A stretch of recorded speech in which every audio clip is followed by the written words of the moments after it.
recently awakened, and being too showy could lead to trouble. Wang Yu, slightly annoyed, told him that if he didn't want to discuss it, she wouldn't push further, noting that he had always been like that. He appreciated her understanding, telling her she knew him best. To his surprise, she then grabbed his shoulder, expressing her happiness for his progress, to which he responded with a smiling thumbs up. Zhu Ting then asks him if he has decided which university he wants to attend, and Zhu Jiangshu counters by asking which guild he plans to join. He admits he hasn't thought about it yet. Zhu Ting tells him that it's alright for someone as strong as him, there's no rush to make a decision. Zhu Jiangshu responds that if he were as remarkable as him, he wouldn't worry about the college entrance examination at all. Meanwhile, Zhu Wai, exhausted, shouts at them not to walk so fast and to wait for him. He knows that both universities and guilds have strict rules and regulations, and there's always a risk of accidentally revealing secrets, so for him, joining doesn't seem necessary. He then shouts that he thinks they can push further ahead to level up faster. He suggests you can aggro more monsters each time, and he'll handle the primary damage dealing, while the others just need to clean up the fish that have slipped through the net. This idea excites them, and Zhu Ting excitedly shouts that he's really leading them forward. He thinks that even though he can't use forbidden spells, with the attribute boost and passive skills, he can make good use of the spells attached to his equipment. The next morning, he arrives at Duan's mansion, where Duan greets him. He feels disappointed because after days of hard work, he had only managed to increase one level. If it weren't for the new type of experience potion, his progress would have been even slower. This makes him realize that he has become so accustomed to using forbidden spells for leveling and defeating higher level monsters that he almost forgot this was the standard speed of leveling up. He knew that someone as exceptional as Wang Yu, a supernova, could reach level 60 and complete the second transformation within 2 years, but for average 1 or 2 star professions, rather than depending on leveling up by defeating low-level monsters every day, it was simpler to just attend a regular university. He then stretches his arms, deciding not to dwell on it because he doesn't want to think about it too much and just wants to enjoy a few lazy days at home to relax. He plays with Duan, reads a book, sleeps, and enjoys delicious barbecue, but then his phone rings. He picks up the phone, seeing that it's Yang Xin calling. Yang Xin tells him about an upcoming auction and mentions that there are some very good items available. She also informs him that the new Master Tang would like to know if he's interested in participating. He asks Yang Xin if Tang is taking over as the person in charge after Wang, to which Yang Xin confirms with a yes. He then tells Yang Xin that he hasn't been busy lately, so he might as well go over and have a look. She replies that she will be there with Tang shortly to bring him the catalog of auction items for his review, which he agrees to while wondering if the service is always this attentive. He thinks that Tang seems more adept at handling people than Wang was. On the day of the auction, Tang introduces himself as Tang Yikai, an appraiser at the Kinyu branch of the Yancheng Trading Center. He stands up to greet Tang Yikai, who shyly tells him that he is just getting started there and asks him to take care of him. Tang Yikai awkwardly smiles, remembering that before he arrived, Kai Dongming specifically instructed him to provide excellent service to this young individual. According to Kai Dongming's instructions, it was perfectly fine even if the entire Yancheng revolved around Ningfeng alone. Tang Yikai then orders Yang Xin to review the auction catalog with him, to which she replies affirmatively. When the tablet is in his hands, he notices that there are only some equipment and potions suitable for a mage, but they are of no use to him at all. He swiped fast, making Tang Yikai panic because he saw him flip through it so quickly that nothing caught his eye, making him think that he had underestimated his prowess and now his attempt to impress had only complicated matters. However, Ningfeng then spots something that surprises him. Tang Yikai peeks at the tablet and tells him that he has a good eye because he has certainly picked out the right item. Tang Yikai then explains that it is the latest experience potion, capable of boosting experience gain by 100% and is extremely rare, best suited for high-level adventurers looking to level up quickly. He knew all this because he was the one who discovered it. Duan tells him that it wasn't him, making Tang Yikai confused. Then, he asks Tang Yikai where they managed to get that potion from. Tang Yikai, stuttering, replies that it was an item the Azure Sharp Guild entrusted to the trading center for auction, and asks him if there's something wrong. Knowing that the Azure Sharp Guild ranks among the nation's top 7 elite guilds, renowned for its formidable power, he wonders if Zhu Wai sold the recipe to them secretly or if they did something to Zhu Wai. He then asks Tang Yikai if they ever disclosed where the potion came from. Tang Yikai replies that he heard about a newly discovered type of secret realm called the Trial of the Gods, which can only be explored by a single person. It seems the secret realm is divided into many floors, and upon completion of each floor, participants can earn corresponding rewards, including the potion recipe earned by their members through the trials. Duan mentions that it's the first time he has heard of such a secret realm. making him wonder if it could be another manifestation of the realm's anomalies. Doon also mentions that according to official regulations, all secret realms undergoing exploration must be registered, and basic information can be found on a dedicated website. He is relieved as long as Zhu Wei hasn't encountered any problems and thinks that the Trial of the Gods sounds like a formidable place. Suddenly, the system presents him with a mission called the Trial of the Gods, tasking him with passing the secret realm and utilizing its power for himself. The time limit is 60 days, and the punishment for failure is the eradication of the host. He smiles, noting that it's the first time the system has issued a mission, and thinks that the Trial of the Gods really has something special. Meanwhile, Tang Yikai winks at Yang Xin to make a signal, and she informs Tang Yikai that she won't be attending the auction, but she still appreciates all the effort he has put into it. Tang Yikai replies that it was no trouble at all, and if Ningfeng needs anything in the future, he should feel free to come to him anytime. Tang Yikai knows that those bottles of experience potion are considered the top item of the auction, with many guilds keeping a close eye on them. He did not expect Ningfeng to not even bat an eye at them. Duan then suggests that he should stay and have a conversation while he gathers some information about that secret realm, but Ningfeng insists on accompanying him. Moments later, they are back in Duan's villa, and Duan opens his laptop to begin searching. He mentions that he still needs the corresponding login permissions and can use the special credentials given to him by Mayor Zhang. Ningfeng gets closer to Duan as he accesses the website, and they find the Trial of the Gods information.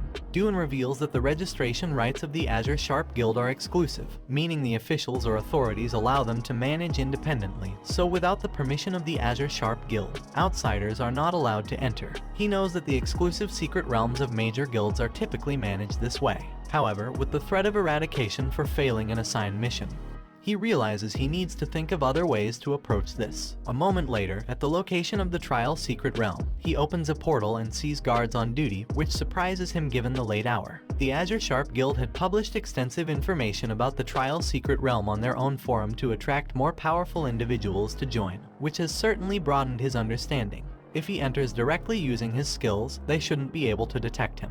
He smiles and jumps out of the portal, appearing behind the guards and teasing them. He then dashes toward the gate to enter, but suddenly it explodes, shocking him. A powerful explosion emanates from the gate, pushing the guards away, and the nearby city hears it, causing residents to wonder about the source of the loud explosion. They quickly deduce it came from the Trial Secret Realm and decide they should report to the guild leader immediately. Meanwhile, back in his room at Duan's villa, a portal opens and he emerges injured, collapsing onto his bed in pain. He wonders what just happened. He recalls that as he approached the entrance to the secret realm, a powerful energy surged out, completely shattering his filthy earth shell shield, leaving him bewildered about the force he encountered. Suddenly, the system warns him that it resisted a probe, sustaining 3% damage initially, followed by another 4%, totaling 7% damage. He can hardly believe that even the system itself was damaged. In anger, he asks what kind of probing skill it was, but then the system's damage increases by seconds until it reaches a total of 34%. Meanwhile, at the Trial of the Gods, Azure Sharp Guild members arrived, and one of their healers attended to the guards who were pushed away by the blast. The healer informed their president that the guards were just stunned and had no physical injuries. When one guard regained consciousness, he was surprised to see the president. The president of the Azure Sharp Guild, Master He, asked the guard what had happened. The guard replied that he didn't know either, but he remembered a sudden explosion at the entrance of the Trial Secret Realm right before he passed out. Master He noted that such an incident had never occurred before and wondered if something unexpected was happening inside the secret realm. A lady suggested that they use a magical method to investigate, to which Master He agreed. She then conjured a magic circle above them and utilized her staff to activate her time reversal skill. Master He was relieved that the secret realm was equipped with a special array that could not only record images inside and around it but also be used for time reversal to review events. When the time reversal was complete, Master He was shocked and terrified upon seeing a black being emerging from the portal. They then witnessed the guardian of the Trial of the Gods confronting a bold, evil god, daring him to invade his territory. The god gathered power in its hand and hurled it at the advancing evil god, leaving everyone stunned at the sight of an evil being and a deity clashing. The god, furious that the evil god had slipped away again, declared that he must find its whereabouts as soon as possible to prevent further destruction of their world. The Azure Sharp Guild members were horrified upon hearing this. Hours later, Master He showed the footage to other guild presidents and explained that, according to the images recorded by the Azure Sharp Guild, this was the first time they had confirmed the actual existence of gods. President Liu Yingjin of the YU Guild remarked that although the identity of the god was unknown, Judging by the spells cast, they were powerful enough to be considered at the legendary forbidden spell level. President Arc of the Epoch Guild asked Master He, or He Shiyu if he remembered correctly, if he had reported that passing the trial could lead to obtaining recognition and blessings from the gods. He replied that the information inside the secret realm did indeed suggest that, but they had not expected a literal god to appear. President Yu Linghua of the Chu and Shu Guild expressed concern that even magic of forbidden spell level couldn't destroy the evil god, which was troubling news indeed. President Luo Yuning of the Wangshu Guild agreed with Yu Linghua and told them that if the evil god intended to destroy the world, they might have no way to confront it. President Wang Bo of the Illuminati Guild suggested that since passing the trials could lead to obtaining the god's blessings and recognition, there might be a method among those blessings to deal with evil gods, such as spells of a forbidden spell level. President Zhang Yanchuan of the Blazing Guild responded that it might be worth a try and that they could give it a shot. He Shiyu knew that these presidents had long had their sights set on the trial secret realm, and it seemed they wanted to take advantage of this opportunity to get him to cooperate with them. So, he told them that he was not against anyone wanting to participate in the trials, but he must warn them that the monsters inside the trial secret realm are exceptionally strong, and with their current strength, they simply could not pass through. He also mentioned that he feared they may not yet be qualified for the blessing and recognition from the gods. Liu Yingjin, with a smile, turned to someone named Lao Feng and asked what he thought about it. Lao Feng replied, questioning what thoughts he could possibly have, and rhetorically asked if each of them wasn't quite capable on their own. Yingjin tells Lao Feng not to be angry, explaining that he was only called back because something significant had happened. Lao Feng, a former leader of Solitary Shadow, questions what else could be considered a big deal in their eyes, apart from guarding against mutants. He then angrily tells Yingjin that his disciples reported anomalies in Kinyu City, which were initially disregarded, prompting the dispatch of an investigative team. Lao Feng asserts that whether or not the investigation was conducted, it only led to a major catastrophe, and if he hadn't been in Kinyu City to intervene, they would be the ones causing harm to innocent people. Yingjin advises Lao Feng to calm down, noting that he is getting heated again.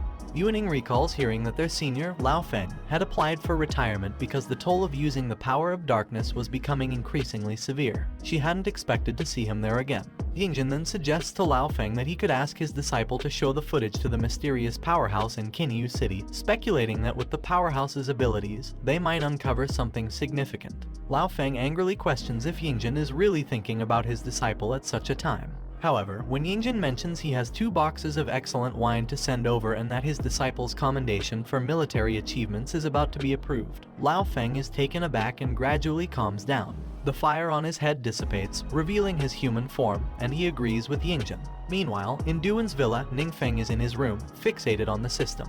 The system displays a mission titled No Problem, described as just a minor matter. His objective is to reach the second transformation and complete system repair, which makes him notice that the previous mission isn't even completed yet, and there's already a new one. Judging from the title of his mission, he thinks that the system, despite being damaged, doesn't seem to care at all. He then exits his room, still pondering the frightening events of the previous night, and wonders if he made a mistake somewhere. As he enters the lounge, he notices people with Duan and asks if they have guests. Liu Feng asks if the student is named Ningfeng. Ningfeng greets Liu Feng and inquires about his identity. Duan introduces Liu Feng as the former leader of Solitary Shadow who now serves as the director of the Adventurer Management Bureau, and Quang Lan as Liu Feng's disciple, and the current leader of Solitary Shadow in that province. Duan then explains that they are seeking help from the mysterious powerhouse. Surprised, Ningfeng asks Liu Feng if he is the Scarlet Flame Grim Reaper. Liu Feng modestly replies that it's just a minor reputation, nothing to boast about. Ningfeng is aware that Liu Feng has countless achievements, having participated in the development of many large-scale mysteries and thwarting numerous evils. Adventurer organizations know him as one of the strongest mutants, and while almost all members of Solitary Shadow keep their identities secret, Liu Feng is an exception because his very presence acts as a formidable deterrent. Ningfeng also knows that in the eyes of young people, Liu Feng undoubtedly ranks among the top 3 idols, so having the chance to meet him and exchange a few words would be bragging material for years to come. Liu Feng then tells him that since it's their first meeting, he hasn't prepared much, but he heard Ningfeng was about to take the college entrance examination, so they brought 5 million crystal coins and 200 bottles of high experience potions, entrusted by the authorities, wishing him all the best in his studies. Ningfeng is amazed, knowing that 5 million crystal coins are quite an impressive sum.